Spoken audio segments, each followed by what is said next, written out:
What's going on, guys? My name is Rising, and the patch notes for the upcoming Season 10 of COD Mobile is already out, which contains quite a lot of interesting buffs and, surprisingly, almost zero nerfs to the weapons. So today we'll be diving deep into these balancing details and discuss how impactful are these in the current state of the game. But you should note that these are just test server details and things may change once the season drops. In that case, I'll mention the additional changes in the pinned comment of this video so that you can quickly have a look. A quick disclaimer, I won't be providing builds for any of the guns mentioned here in this video, but as soon as the season drops, I'll be doing gun guides for most of them. So without further ado, let's jump on to the patch notes of Season 10, 2025.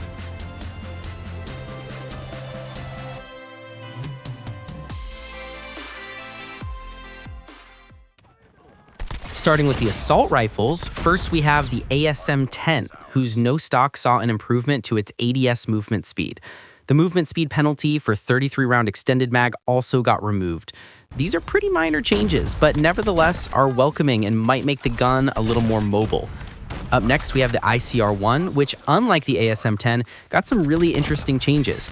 Firstly, the integral suppressor now provides a 1.15 times multiplier to the lower arms, which means now you can achieve a 3-shot kill in the maximum damage range if you land all of your shots in those multipliers. This makes the attachment a mandatory option now.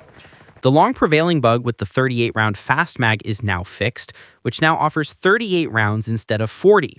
But apart from that, the mag now improves your upper arm multipliers to 1.1. This doesn't change your shots to kill apart from the minimum damage range, where you can kill in 4 shots now if you hit in those bonus damage zones. Unlike the integral suppressor, this buff is not so impactful, however it is welcoming. Continuing with the body multiplier buffs, the macro mag IFS now improves your lower torso multiplier to 1.1. Again, similar to the last one, this buff is not so impactful. Overall, these buffs somewhat address the main problem with the ICR, which is its slower time to kill compared to other better weapons. But even after these adjustments, the ICR still remains as a mid-tier option in the game. Next up, we have the Peacekeeper Mark II, which got a reduction to its recoil penalty upon using the Task Force barrel, which is a mandatory attachment on the weapon.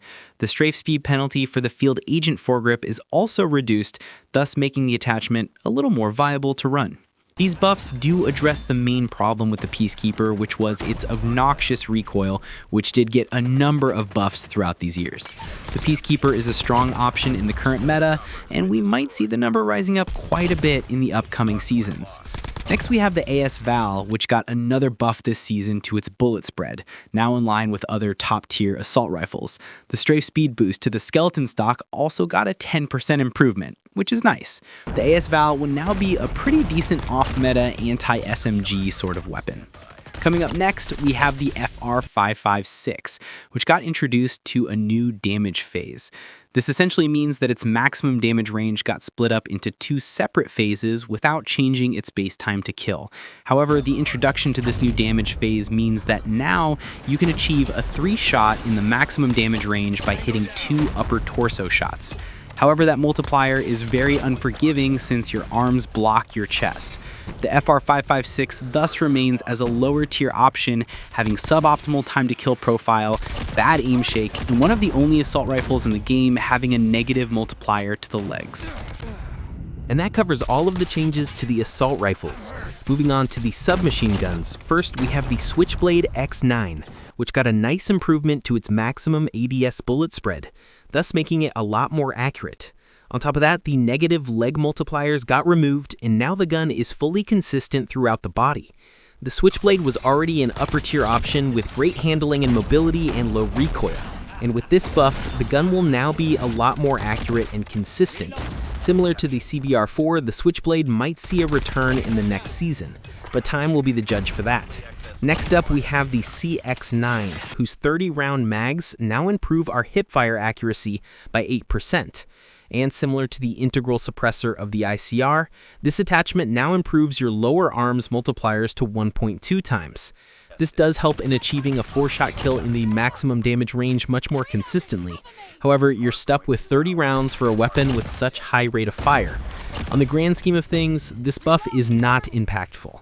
However, the 50-round drum mag got a 15% boost to our damage ranges, which does have a significant effect on the weapon. And since you'll anyway be using the drum mag, this buff will definitely improve the overall performance of the weapon. Next up, we have the ISO, which saw improvements to its bullet spread, which is much tighter now. Its FSS Revolution barrel also got a bullet speed buff, along with a strafe speed buff to the ultralight stock. Although I don't use any of these attachments, the bullet spread buff might make me want to go back and use the ISO again. And with that, we're done with the submachine guns. Moving on to the LMG category, we have only one gun here, which is the Holger. It got a buff to its bullet impact, which was one of its main weaknesses, and now it is in lines with most other LMGs. Its second damage range also got a buff from 24 meters to 30 meters, which was another weakness on it due to its limited range boosting attachments.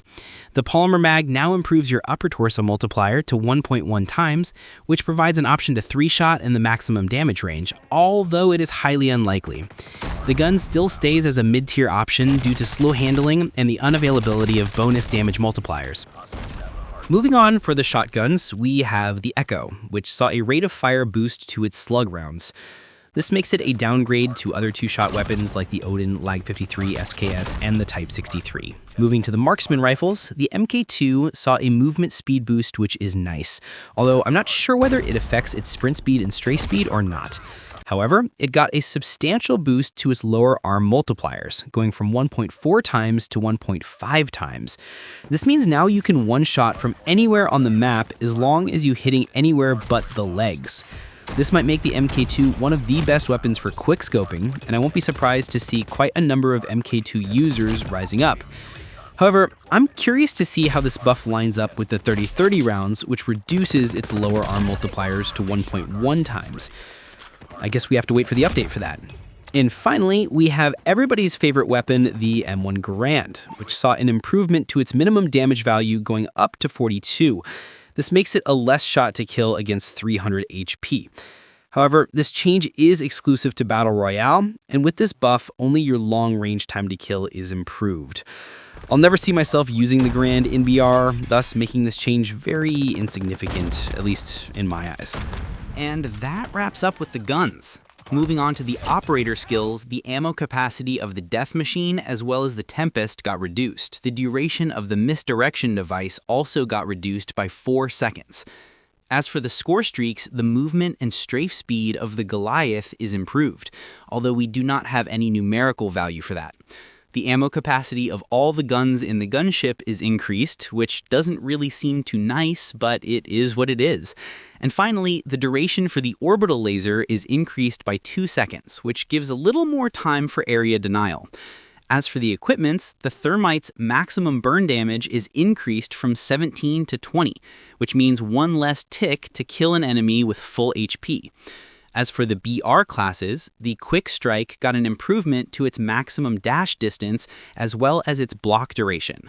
However, its charging speed is reduced. The Defender now improves your resistance to explosives by 40% while not upgraded and to 80% while upgraded.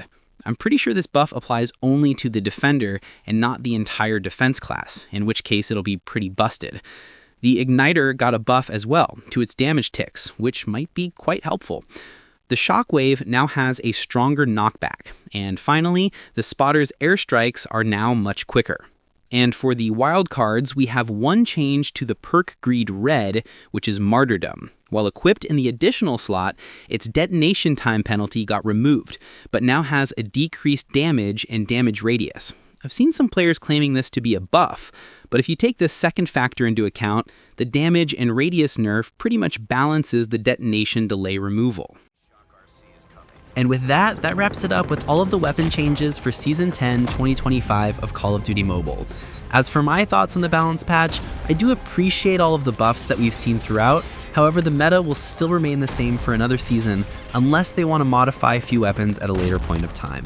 In that case, I'll mention the changes in the pinned comment of this video down below. Now, I'd love to hear from you guys. What do you think of this patch? Did any of your favorite weapons get any buff? Just let your thoughts in the comment section down below. Now that the patch notes analysis is done, I'll be going back to my gun guides of the buffed weapons of the current season and try to finish most of them before the next one drops. So let me know what you want me to cover next. If you have any other recommendations and suggestions regarding anything in the game, feel free to let me know in the comments down below. Join my Discord server to gain access to all of my recommended builds for all of the weapons in the game, as well as other analyses which I've done. Make sure to subscribe, comment down something nice, and leave a like on this video.